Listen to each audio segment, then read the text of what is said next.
Ramananda Roy, when he's speaking to Mahaprabhu, and Mahaprabhu tells him, that's very good. I like Nanda Maharaj, but go deeper. You must have something more. Then Ramananda Roy says, well, there's Uddhava. And Mahaprabhu says, all right, tell me about Uddhava. Well, Uddhava is a very close friend of Krishna. Yeah.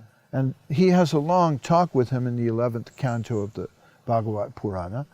And at one point, Uddhava gives his instructions. And in Uddhava's instructions, the Uddhava Gita, we find that he wants to be a blade of grass in Vrindavan so he can take the dust of the lotus feet of the gopis on his head. Uddhava takes the concept higher.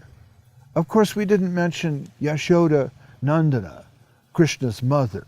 So if we try to consider the piety of Nanda Maharaj, what did Nanda... I want to follow the yoga of Nanda. I want to be like him. How could I get to that stage where the supreme absolute truth is crawling around in the garden?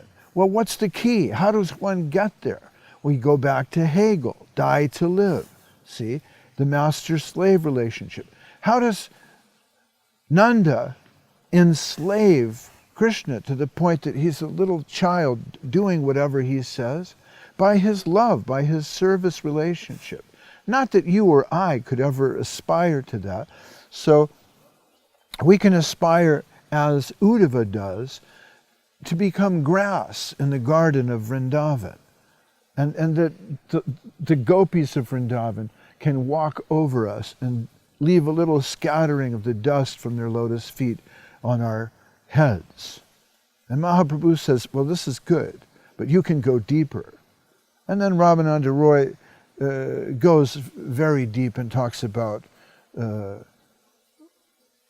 love of Radha for Krishna, but this is very confidential and I really don't feel comfortable discussing it publicly. For this you need to discuss things with your guru. We don't do this because we can mess it with our, like, as we told, with our material prejudices. We don't go in this matter. Many people confuse the love of Radha and Krishna for mundane erotic love in the human sector. And there's a section of devotees who play at being Radha and Krishna. They say, okay, today you can be Radha and I'll be Krishna, and tomorrow I'll be Radha and you be Krishna. And that's their sadhana bhakti. But it's an abomination. It's a very cheap imitation of the real thing. And by imitating that, they destroy everything and they become the greatest enemies of Krishna bhakti.